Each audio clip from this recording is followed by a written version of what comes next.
sommes dans notre équipe de célébration. C'est un dimanche, bien c'est quitte par excellence.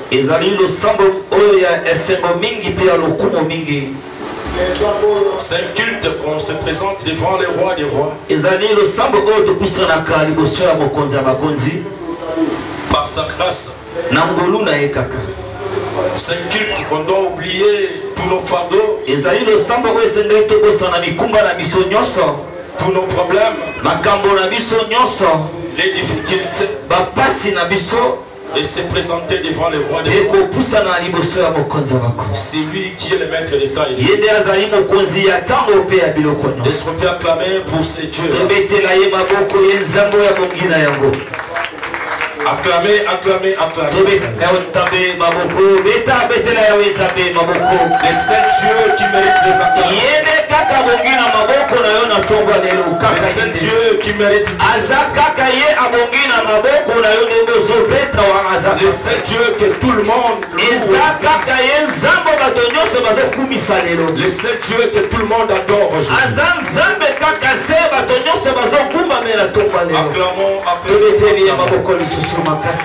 Acclamons, acclamons,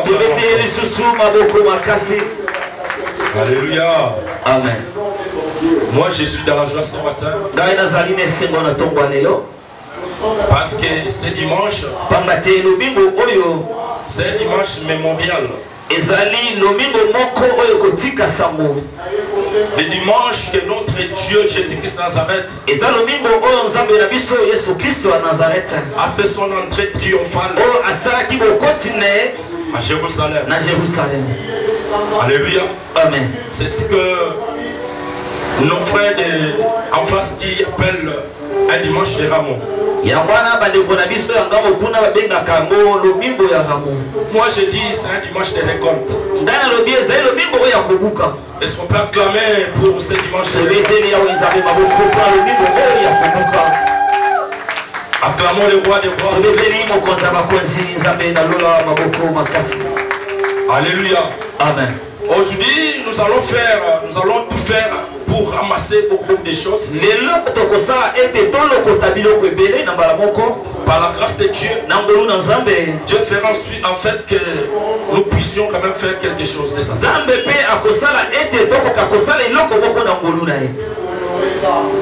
Et du coup, c'est aussi la clôture de notre thème qui intitule Une femme vertueuse. On va paraphraser avec l'entrée triomphale de Jésus-Christ de Nazareth à Jérusalem. Alléluia. Amen. Écoutez, les serviteurs ont défilé au cours de la semaine. Le mercredi, on nous avait parlé. Notre évangéliste nous avait parlé sur une femme vertueuse. Il était concret. Vraiment, il était au point les mercredis passés. Celui qui était là les mercredis, je crois qu'il était béni.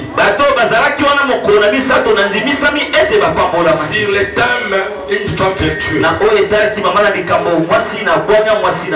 Et notre maman évangéliste aussi. Le vendredi, bien sûr, c'était une journée ladino. Mais Dieu l'avait conduit autrement. Elle était aussi merveilleusement. Le vendredi, elle nous avait parlé aussi de la femme vertueuse. Nous sommes suffisamment enseignés concernant la femme vertueuse. Et j'espère que ce matin il y a une femme vertueuse. Où sont les femmes vertueuses? Wapi basina maele ba mama na bonya wapi? Les femmes qui sont suffisamment enseignées. Wapi ba mama o ba tomi samina malakisi wapi bango wapi? Si c'est elle, Na mama na likambo o. une femme vertueuse. Mwasi na maele mwasi na bonya. Que Dieu vous bénisse. Zambe ya pambola bino. Que Dieu vous bénisse. Na lubi zambe ya pambola bino. Est-ce que vous êtes là ce matin? Vous allez wana na tomba lelo. J'allais dire que Dieu vous bénisse. Na lubi ete zambe ya pambola bino. Alléluia. Amen. Et le sous-thème de ce matin, Pese likambo na tomba lelo. une femme qui craint l'Éternel Wana mwasi o azali kobanga nzambe. est celle qui sera louée. Pe yende bakokumisa. Alléluia. Amen. Que tu sois une femme vertueuse ou pas, Ozala na mwasi ya mayele mwasi na bonya tote. que tu sois une église capable ou pas, Ozala ekeza na makoki tote. mais à la fin, Mais na suka na yango il y a une mention eza ne loko moko qui est mentionnée o batie mokolo to balobi une femme qui craint Dieu. mwana mwasi moko oyo azali kobanga nzambe. C'est celle qui sera louée. Eza yende bakokumisa. Une église qui craint Dieu, Ekeza oyo ezali kobanga nzambe. c'est cette église qui sera louée. Ya bwana nde ekeza oyo bakokumisa. Parce que nous avons essayé d'expliquer une femme Pamba te biso toutaki kolimbola oyo ezali mwana mwasi spirituellement et physiquement. na molimo mpe lokola na nzoto. Spirituellement, une église. Na molimo eklesia ezali mwasi lokola eklesia. Et spirituellement, Pe na molimo une femme comme une être mwana mwasi lokola moto azali na nzoto na makila genre féminin. na lolenge ya mwasi Comme une être faible. lokola nzoto oyo ezali na botamu Comme une créature neti ekelamo qui accomplit la volonté de Dieu oyo kokisi mokano na nzambe en multipliant les mondes. na kofulukisa mokili. Parce que moi je dis, une femme englobe toutes les 4 opérations mathématiques. Pamba te nga nalobaka mwasi asangisi biloko nyonso ya matematiki kati na ye. Dans la femme, il y a la multiplication. Kati na si bofuluki ezali Une femme multiplie les mondes. mwana mwasi oyo afulukisaka mokili. Dans la femme, Kati na mwasi il y a l'addition. Il y a l'addition. ezali mpe na bobakisi. Une femme Mwasi additionne les soucis. abakisaka.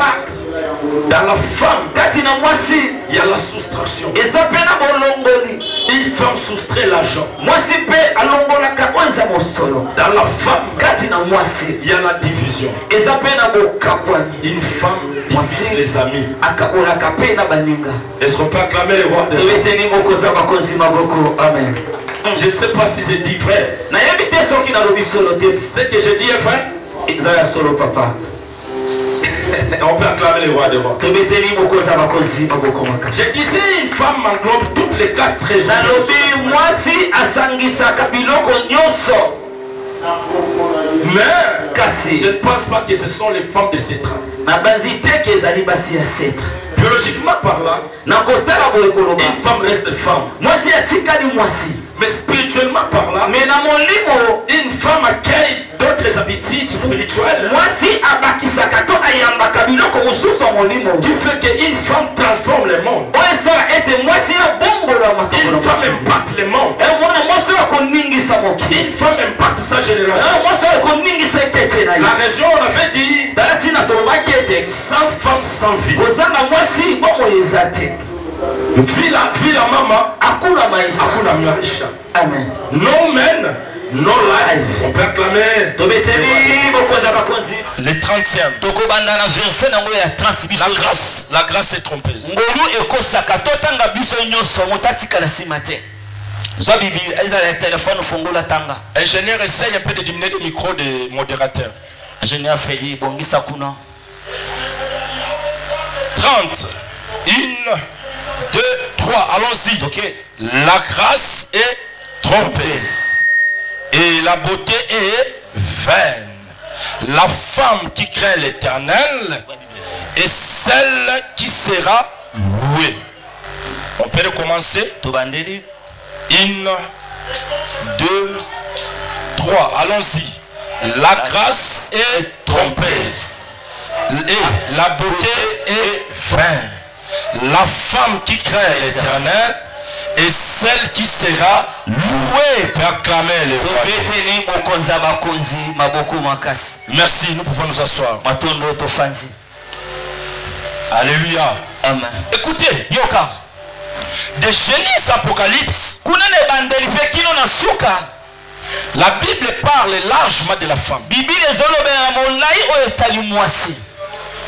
La Bible parle de la femme parce que les femmes ont posé beaucoup de actes louables. On peut citer beaucoup de femmes qui ont posé des actes salvatrices,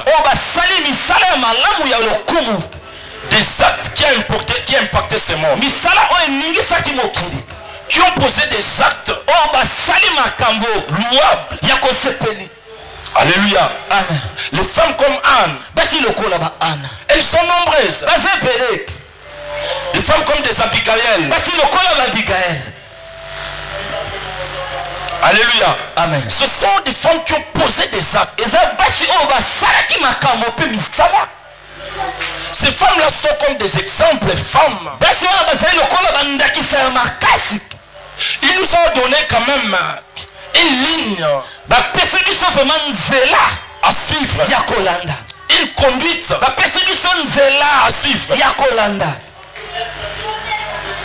Ce sont des modèles de femmes que la Bible dit. S'il faut parler de la femme, ces genres de femmes seront des exemples. Alléluia. Amen. Alléluia. Amen. Ce sont ce qu'on appelle des femmes vertueuses. Les femmes de bon comportement. Des femmes qui ont impacté ce monde. La raison pour laquelle, si aujourd'hui, dans ce monde, on parle aussi de femmes qui continuent à poser des actes salvatrices à cause de ce genre de femmes-là. Alléluia. Amen. Une femme n'est pas n'importe qui. Une femme, comme disent le monde, c'est une être faible. Non. Une femme n'est pas une être faible. Parce que dans ce monde, il y a des femmes présidentes. Il y a des femmes ministres. Il y a des femmes patronnes. Il y a des femmes pasteurs. Il y a des femmes évêques. Il y a des femmes chefs d'entreprise. Il y a des femmes boss. Il y a des femmes qui sont des chefs d'entreprise très bien assises. C'est-à-dire une femme n'est pas n'importe qui. La raison pour laquelle on avait sorti notre concept en disant sans femme il n'y a pas de fille. Partout dans les bureaux de ce monde il y a des femmes. Alléluia. Amen. Alléluia. Amen. Mais écoutez aujourd'hui, nous allons parler des deux dimensions de la femme. D'abord, femme comme église. Alléluia. Amen. Une femme comme église. Et ensuite une femme comme une être que nous voyons. Du genre masculin.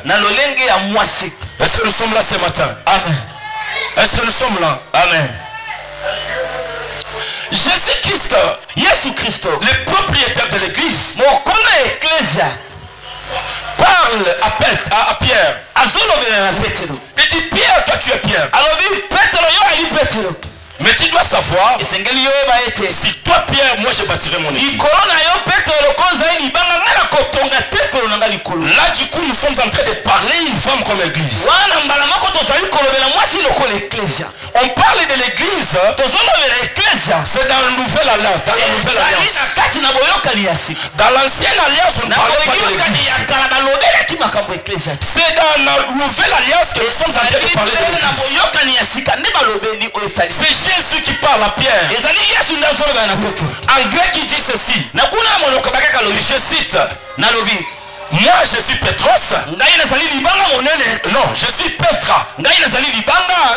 Pétra. Si toi Pétros, je bâtirai mon église. C'est-à-dire quoi? Moi je suis un grand roc. Pétra. Et c'est toi le petit pierre. Je bâtirai mon église. Alléluia. Amen. C'est là où l'église a commencé. L'église c'est une propriété privée de Jésus qui s'en Nazareth. Dans l'église, il n'y a pas de tribalisme. Dans l'église, il n'y a pas de race. Dans l'église, l'église n'est pas une propriété d'une personne. Non, église, ça appartient à Jésus-Christ de Nazareth. Parce que quand Jésus est en train de parler à Pierre, il dit c'est toi. Toi tu es Pierre. Mais sache-le, c'est toi. Je bâtirai mon église. Est-ce qu'on peut acclamer le roi? Mais je regrette aujourd'hui, si l'église aujourd'hui commence à bâtir le tribalisme. L'église n'est pas une église tribaliste. L'église n'est pas une propriété, ce qu'on dit parentale. Non, famille. Ceux qui ont la coufi moi dans la grande ceux qui ont la coufi mobali la grande ceux qui ont la coufi moi c'est la grande ceux qui ont la coufi levé la grande non. L'église, c'est l'église de Jésus qui va s'arrêter. Est-ce que Pierre était le frère de Jésus? Non. Pierre n'était pas le frère de Jésus. Mais pourquoi Jésus doit léguer l'église à Pierre? Il dit si toi je bâtirai mon église. J'ai suivi une vidéo à la télé. Un pasteur que je respecte, il déclare, il dit ceci. Botika biloba loba. Bino Kishasa botika biloba loba. Mikoleleka ki baloloba bato moko bakozala ba président te. Bona na zokamba mboka. Mais non, ça c'est du tribalisme dans l'église. Dans l'église on doit retrouver tout le monde. Les Swahili, les Baluba, les Bambala, les Bakongo, les Banyanga, les Mayombe. Parce que c'est l'église de Dieu. Qu'est-ce que nous semons? Amisa, ça c'est l'église, on les églises à Batabandondo. L'église, on les a à Baluba. L'église, on les a à Tetela. L'église, on les a à Sonye. L'église, on les a à je ne sais pas moi. Il y a Bangala. Non, la Bible dit, toi tu es Pierre. Mais c'est toi. L'église appartient à Dieu. L'église n'est pas une église de Baluba. L'église n'est pas une église de Bashaïl. L'église n'est pas l'église de Batabandondo. Non, l'église appartient à Dieu. Acclamons le roi. Arrêtons tout ça là. L'église n'est pas une église d'une personne. Non, l'église appartient à Dieu. Est-ce qu'on peut acclamer le roi? On peut acclamer le roi du roi. La raison pour laquelle dans le livre d'Éphésiens, lisons Éphésiens 5, 22 à 23. Dieu lui-même, Jésus lui-même, le propriétaire de l'église, l'amour qu'il a dans son église. Qui peut le lire vite? Nous sommes dans le livre d'Éphésiens, chapitre 5. Nous sommes dans le livre d'Éphésiens, chapitre 5, 22 à 23. Nous lisons au nom du Seigneur Jésus de Nazareth. Amen.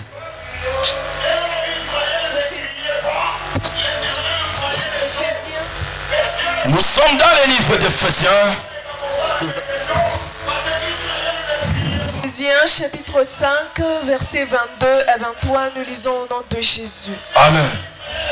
Femmes, soyez soumises à vos maris comme au Seigneur, car le mari est le chef de la femme, comme Christ est le chef de l'Église, qui est son corps et dont il est sauveur.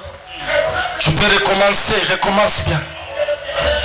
Femmes, soyez soumises à vos maris comme au Seigneur, car le mari est le chef de la femme, comme Christ est le chef de l'Église, qui est son corps et dont il est le sauveur. On peut acclamer le roi des rois. Acclamons, acclamons, acclamons. Acclamons le roi des rois. Écoutez, c'est lui qui est le propriétaire de l'église. Jésus-Christ. C'est lui qui dit à Pierre. Toi tu es Pierre. Si toi, je bâtirai mon église. Maintenant ici, Jésus est en train de paraphraser. C'est-à-dire il prend l'amour spirituel et l'amour charnel. Il paraphrase. Il dit quoi? Il dit ceci. Femme, soyez soumise. C'est-à-dire quoi? Église. Soyez soumise. Est-ce que nous sommes là? Amen. Femmes, soyez soumises. Église, soyez soumise. À qui? Il continue. À combien de femmes soyez soumises à vos maris? Est-ce que nous sommes là? Amen. Écoutez, c'est qui le mari de l'église? C'est lui-même qui a déclaré dans le livre de Matthieu en disant ceci. Je suis Pétros. Si toi, je suis Pétros. Si toi, Pétros, je bâtirai mon église. Moi, je suis Pierre. Une grande Pierre. Si toi, la petite Pierre, je bâtirai mon église. C'est lui qui est le pouls de l'église. Jésus-Christ Nazareth. C'est l'église qui est le pouls de Jésus. C'est l'église qui doit être soumise à son église. Acclamons le roi des rois. Acclamons le roi des rois. Et une femme soyez soumise comme au Seigneur, car le mari est le chef de la femme. Jésus, le chef de l'église. C'est-à-dire, l'église n'est pas un objet familial.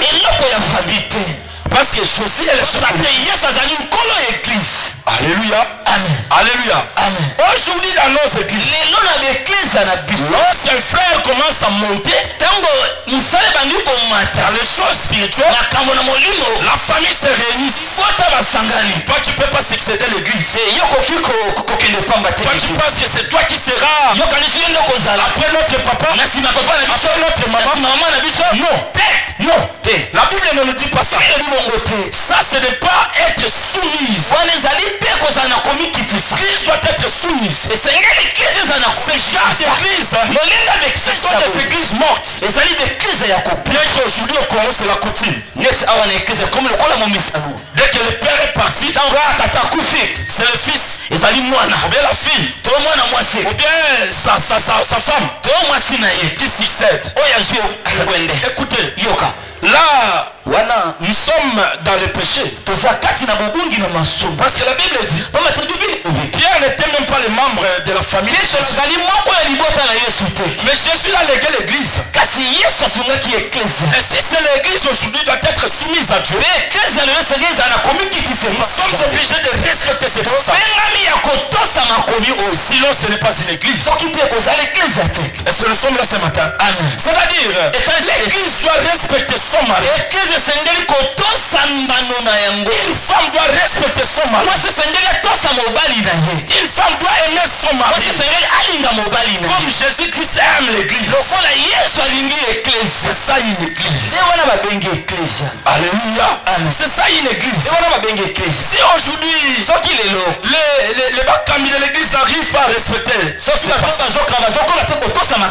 pitoyable. C'est bizarre. Alléluia. Par amour de son église, lui dit ceci: car le mari est le chef de la femme, et comme Christ est le chef de l'église, qui est son corps.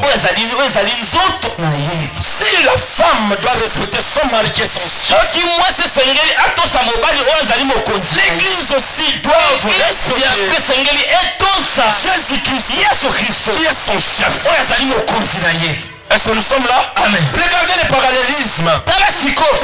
Jésus compare un foyer modèle avec une église modèle. C'est-à-dire, le premier point d'une bonne femme, c'est la soumission. Est-ce que nous sommes là? Amen. Le premier point fort d'une église, c'est la soumission. L'église doit être soumise. Une femme doit être soumise.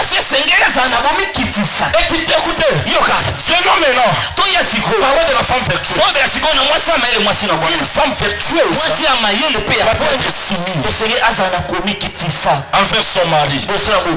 On avait le livre des Proverbes 31, 10e verset au 30e verset. C'est là où on donne les caractéristiques d'une femme vertueuse. Essayons de récapituler. Nous sommes dans le livre des Proverbes. Le livre des Proverbes, chapitre 31.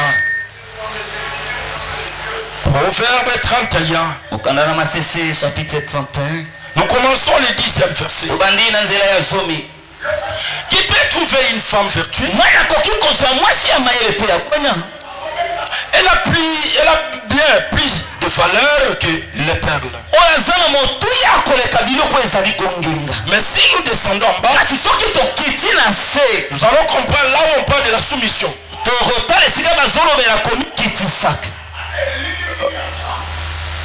C'est le 40e verset? 31. Je pense pas que c'est 31. Là où on parle de la soumission. Voilà. 23. Son mari est considéré aux portes.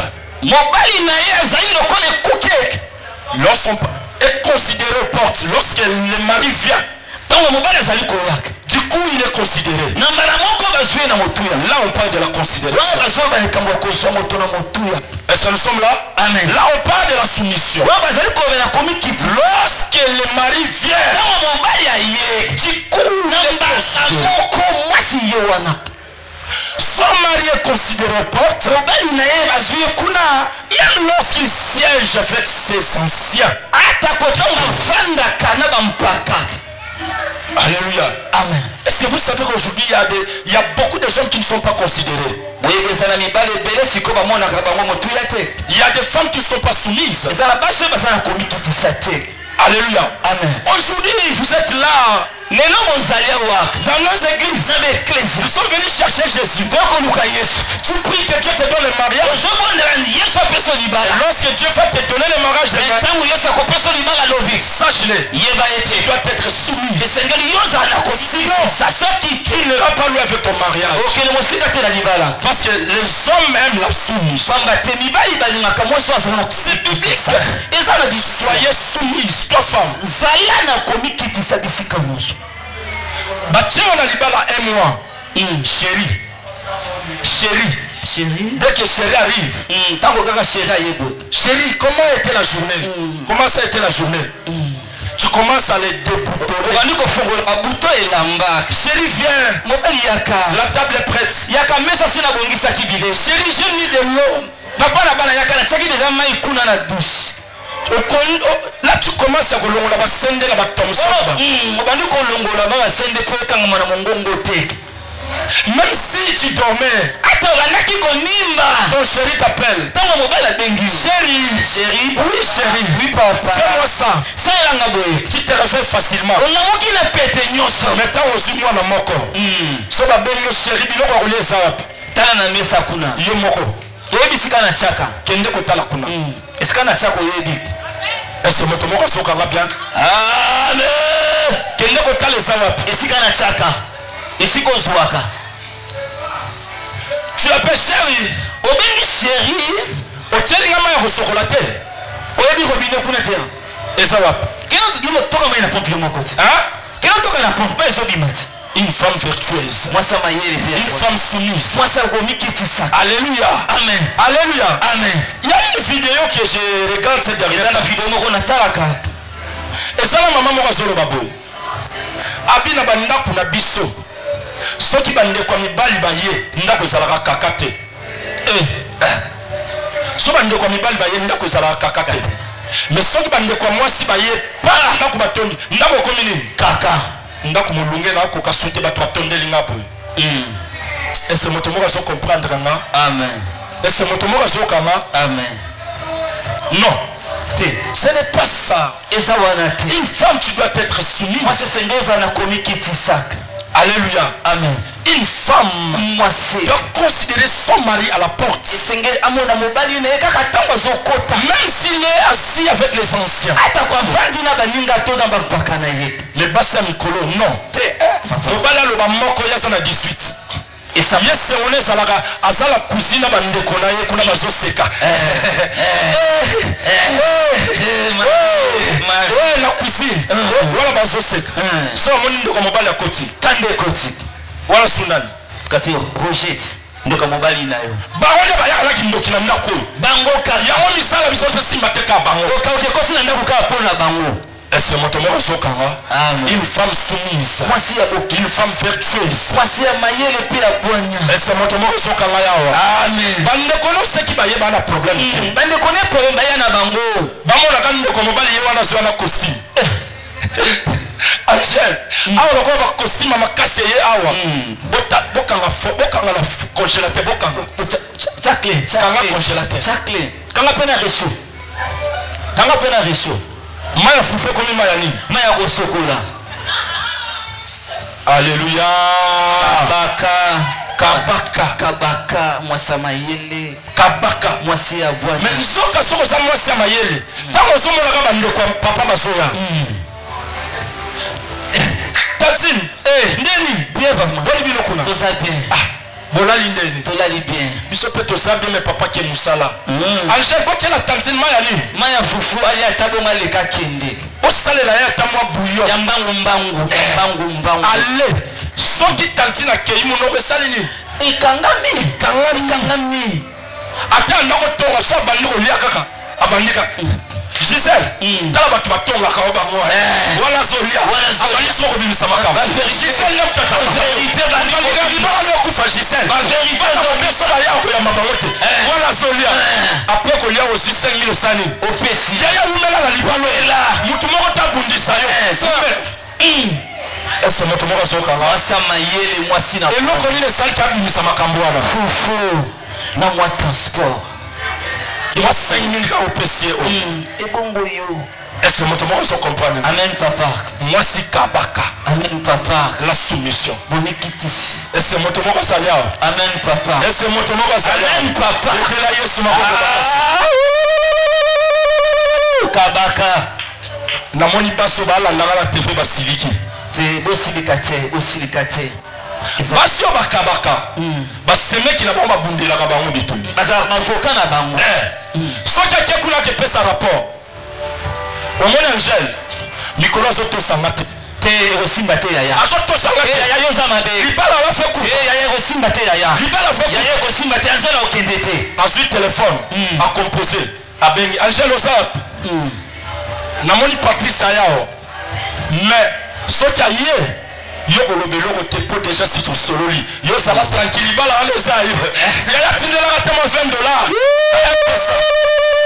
otela yesu maboko makasi maboko comportement malamu esali kozwa faire $20 c'est ça. mais soko sa mwasi moko soki ya ndenge kolobolo bakabo Angèle namoni wala siko akefu namoni Angèle fois longa na ndako wana yaya mwasi anafa kende kaka alongwa mwasi anafa kende yaya abima yaya mwasi anafa kende kufa ozwaki wapi yaya wala mwasi ozwaki wapi yaya mwasi anakabaka te ata transport yaya ata mo faire loso apesaka te yaya ese moto moko azokanga amen betela yesu maboko makasi bakili de joie. Nous sommes en train de paraphraser les comportements, les signes d'une femme vertueuse. Alléluia. Amen. La raison pour laquelle vit l'amour que Jésus a envers son église, il a fait l'entrée triomphale à Jérusalem. Alléluia. Amen. Zacharie a prophétisé. Lisons Zacharie 9. Qu'est-ce que Zacharie a prophétisé? Zacharie 9. Qu'est-ce que Zacharie prophétise? D'entrée triomphale à Jérusalem. Nous lisons. Est-ce que vous avez vu ça? Zacharie 9. C'est lui qui a vu. Je vis Zacharie 9. Verset 9. Zacharie 9. La Bible dit, sois transporté dans les grâces, fille de Sion, poussez des cris de joie, fille de Jérusalem. Voici ton roi vient à toi. Il est juste victorieux. Il est humble. Et monté sur un âne. Là nous parlons maintenant de l'entrée triomphale de Jésus-Christ à Jérusalem. C'est-à-dire, Zacharie a prophétisé. Il a dit, toi fille de Sion, sois dans la joie. Poussez les cris de joie. Parce que la propriété de l'église va entrer dans ta ville. Il sera humble. Et c'est nous sommes là ce matin. Amen. Ton mari, ton chef, entrer dans ta ville. Il donne les caractéristiques de ce chef. Il sera humble. Il va entrer. Pousse les cris de joie. Pousse les cris de joie.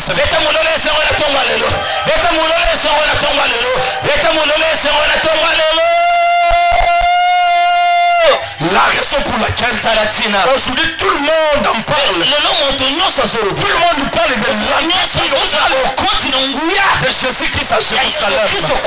C'est ça qu'on appelle le dimanche de Ramos. C'était 6 jours avant.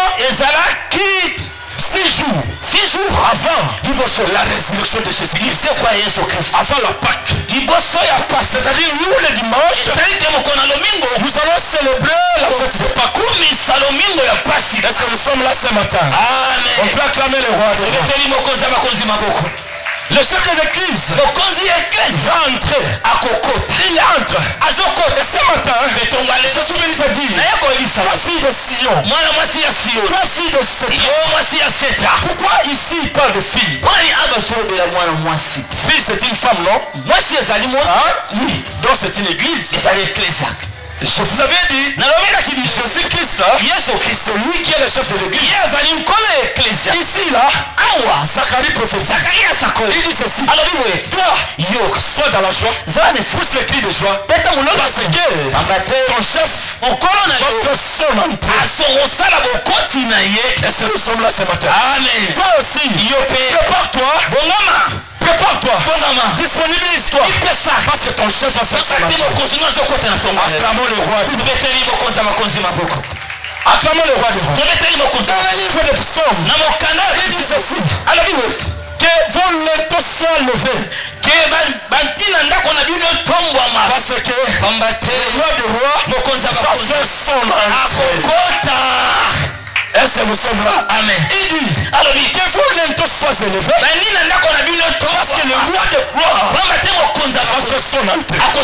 C'est ça qu'on appelle le dimanche de l'amour. Une semaine avant la résurrection. Nyonso kufa na vie na yo c'est quoi? Nazoloba nyonso kufa na vie na yo c'est quoi? Nazoloba babiloko nyonso kufa na vie na yo c'est quoi? Na bandeli koloba makambo nyonso oyo ebebaka na vie na yo ezwa mort. Azanzamba makoki soki akoti na vie na yo makambo nyonso ekufaki tala ezongina. Azanzamba makoki yende mosusu te soki akoti na vida yo Yahweh makambo nyonso azongisaka na bomo tala ezongira azongisaka moto na bomo azanzamba makoki yende mosusu te soki akoti na vida yo Yahweh makambo nyonso azongisaka na bomo tala ezongi na bomo. Acclamons le roi de Acclamons le roi de Le premier aspect d'une bonne femme, d'une femme vertueuse, c'est la soumission. Est-ce que nous sommes là ce matin? Amen. Acclamons le roi de roi. Et pour citer la deuxième caractéristique, c'est ça qu'on appelle le bon sens. Le bon sens. Le bon sens. Une église soumise doit avoir de bon sens. Une femme soumise doit avoir de bon sens. Sans de bon sens, ta soumission risque d'être clouée. Écoutez, nous allons prendre une femme de bon sens. Comme matériel didactique. Elle s'appelle Abigail. Pour citer, est-ce qu'on peut acclamer pour Abigail? Acclamons pour Abigail. Non, j'aime cette femme. Cette femme Abigail, elle a impacté ce monde. Cette femme, si on parle de bon sens parmi les femmes, Abigail est comptée parmi des bons femmes. Qu'est-ce qui s'est passé? Là nous sommes dans le livre de 2 rois, de 2 Samuel. 1 Samuel 2. S'il faut commencer, j'aimerais commencer 18. C'est-à-dire Samuel, la Bible dit, après la fille Samuel mourra, tout Israël était là. Il plaira à Samuel. Mais à Rama, il y avait un patron qui s'appelait Nabal. Nabal, c'est lui le mari d'Abigail. Et David avait envoyé ses serviteurs pour aller voir Nabal, pour que Nabal porte leur aide aux travailleurs, quelque chose à manger. Mais Nabal a mal répondu. Qu'est-ce qu'il a dit? C'est qui David? C'est-à-dire, lui, il a négligé David. Il a insulté. C'est qui ça David? Je ne connais pas.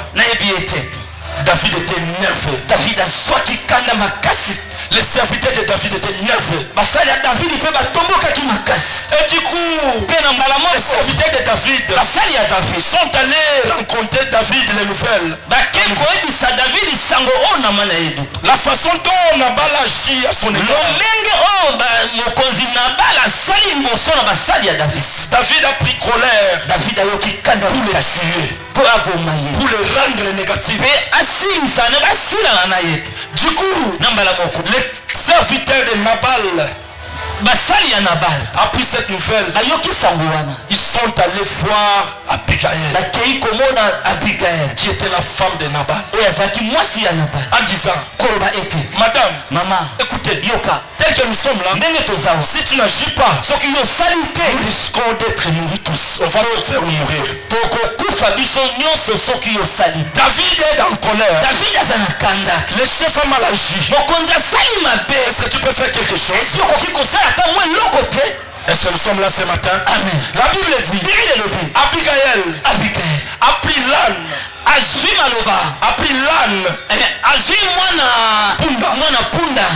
Abigail, une femme de bon sens, mwana mwasi ezaleli ya malamu, a chargé la nourriture, atie bilei, les vins, atie vino, beaucoup de choses. atie biloko ebele. Du coup, na mbala moko elle a même pas signalé à son mari ayebisi kutu mobali na ye que je pars à la rencontre. nazokende kokutana David. Du coup, elle est partie. na mbala moko boye ake Elle a vu David de loin. amoni David na mosika, Elle s'est prosternée. agumbami Elle dit, alobi Seigneur, nkolo pardonnez-nous. limbisa biso, Seigneur, nkolo pardonne mon mari. limbisa mobali na nga. Cet homme, mobali na nga c'est un insensé. aza moto na mayele mabe, aza Écoute maman, yoka mama, écoute ma fille. yoka ndeko Toi qui me suis, yo ozolanda tu peux avoir un mari insensé. ikozala mobali azanga Mais si tu as de bon sens, soki oza na esaleli ya tu malamu peux sauver son foyer. okobikisa libota na yo, Tu peux sauver ton foyer. okobikisa libota Ce matin, je déclare atatoli que Dieu te donne le bon sens. zamba pesa esaleli ya Que malamu, Dieu te donne le bon zamba sens. pesa oyo esaleli ya Que malamu, ton bon sens ezali ya malamu sauve ton foyer, ebikisa liboso sauve ta famille, ebikisa liboso sauve ton travail, ebikisa misala sauve même l'entourage. ebikisa ata bato Que bazonzenga, Dieu te donne le bon zamba sens. pesa ezali ya malamu. Abigail est partie Abigail ake à la rencontre de sa Seigneur. na David Elle a dit, alobi pardonne-moi, limbisa ngai, pardonne mon mari. limbisa mobali Mon mari c'est un insensé. mobali na nga azanga mayele, Il t'a pas considéré. amoni yo pamba, Je suis venu te demander pardon. naye kosenga yo bolingo Écoutez, yo kaka, je ne suis pas venu me produire. naye maboko pamba te, Je suis venu avec quelque chose. naye na mwa eloko. Et du coup, na mbala moko David a compris. David asosoli ete Il a accepté le pardon d'Abigail. atimi bolimbisi ya Et la famille d'Abigail était pe sauvée. libota ya Abigail ebikisami. Acclamons le roi de tobeteli mokonzi ya bakonzi maboko, Acclamons le roi de tobeteli mokonzi ya bakonzi maboko. Après le pardon, na nsima bolimbisi Abigail rentre. Abigail azongi Elle rencontre maintenant son mari akuta sikoyo na mobali ivre, ya kolangwa, en train de festoyer. aza koronfle, En train elle festoyait. azomela bavino kolangwa, donc azomela ti kolangwa. Et c'est moto moko azokanga. Amen. Tike te motema malamu na yo ebikisa famille na yo. Amen. Tike te koyeba kofanda na yo esauve yo moko pe na bandeko na yo. Amen. Est-ce que moto moko azokanga? Amen. Orgueil efutaka te. Lolendo efutaka te. Amen. Impolitesse efutaka te. Amen. Komimatisa efutaka te. Amen. Abigail amitala teke aza mwasi ya boss. Azwi biloko, azwi mpunda bakili. Est-ce que yo na tongo lelo okozala na ba bon sens okola Abigail? Oyoki lisolo mwana mwasi wana te yo te. Soki ezalaka yo mokonzi alobili na oboma biso asala wa osala biso mpe tozela soka koyaya batiaka tembe na mokonzi te. Ese moto moko azokanga Amen. batiaka tembe na mokonzi te. C'est alléluia. C'est alléluia. Tu as acclamé le roi des rois. beteli mokonzi ya bakonzi maboko. Abigail est une femme de bon sens. Abigail mwasi ya bizaleli ya malamu. Elle arrive. Apusani Elle trouve son mari ivre. En train de festoyer. Et la Bible dit, Abigail a gardé son silence jusqu'au petit matin. Et c'est mon tomo Sokama. T'as la bon sens. T'as la bon sens. Soki ezalaka yo kokota okotaka bo yo nana linga okufa likolo na yo ebembela yo okufa na yo bakomanga mpo na yo ensa. Mais la Bible dit Abigail arrive, elle trouve même son mari ivre. Elle garda sa bouche. Que Dieu te donne le bon sens de garder ta bouche devant les problèmes, devant les circonstances, devant les épreuves. Cette femme Abigail a gardé sa bouche. Et la Bible dit le lendemain Nabal mourra. Pourquoi? Parce que Nabal avait lancé des filles au Dieu d'Israël. Il a minimisé Dieu. C'est qui David? C'est qui le fils de Saül? Boyebi bato pili na bafi na bango. Bafi na bango ebeba likolo kosaka na Nzambe. Amen. Est-ce que moto moko azokanga? Amen. Bafi ya bato ebele beba likolo kosaka na Nzambe. Nzambe basakana na ete. Nzambe basakana na ete. Et la Bible dit, après avoir enterré Nabal, David prenait Abigail comme sa femme. À cause de bon sens. Si que tu es bizarre, Amen. Cette histoire m'a rappelé beaucoup de choses. L'histoire de cette femme Abigail m'a appris beaucoup de choses. Cette femme est entrée dans le palais royal à cause de son bon sens. Comment quitte ça? Savoir parler. Tu ne sais pas considérer les gens. Amen. Mobile a lobby moko yo komi na 18. Ya solo papa. Et c'est bana c'est très basalia. Amen. Et c'est bana c'est très basalia. Amen. Bana c'est très basalia. Amen. Nazo mona bino te basawa. Pipa, mwana c'est très pipa. Ayons le bon sens. Tout ça la nezale ya malamu. Ayons le bon sens. Je suis touché. Il y a notre frère artiste comédien qui vient de mourir. Mais j'ai appris que on n'a pas encore enterré mais sa femme, sa femme, tout le monde en parle. Est-ce que c'est une femme? Est-ce que nous sommes les Bantous. Même si tu n'aimais pas son nom Atakoufi, reste en bas.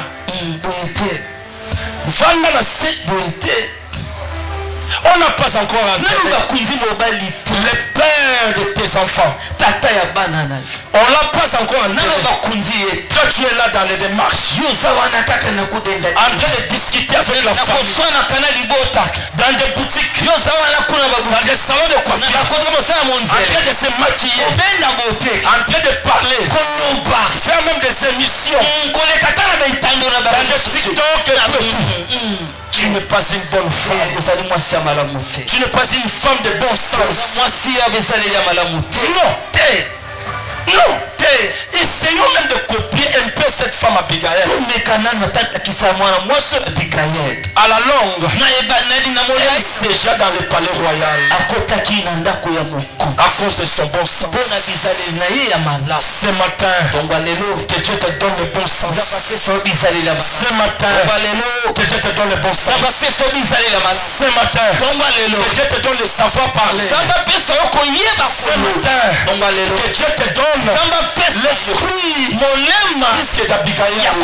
L'église aujourd'hui, ayons le bon sens. L'église d'aujourd'hui, ayons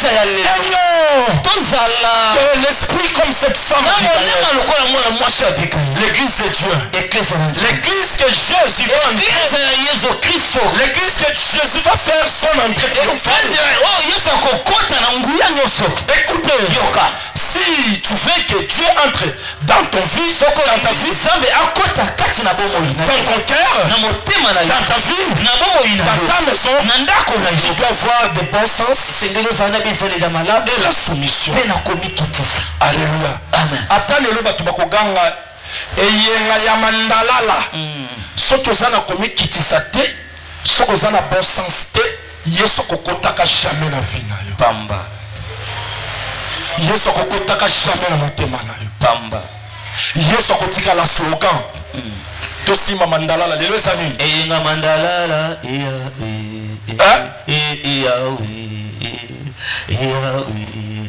Yesu akotaki lokola mokonzi. Yerusalem Yerusalem Yesu akotaki lokola kama mandala tokeyi a Yerusalem Yerusalem bilo na mona akotaki lokola Yerusalem Yerusalem Yesu akotaki lokola mutatwali tokomela wapi tokomela kuna nganda Jean mutu uchokotisa Yesu na motema na yo lokola mokonzi abenye mutatwali lelo tokomela wapi tata Jean tuna bango tichampebeli biso tokenela na Jérusalem tokeli a Yerusalem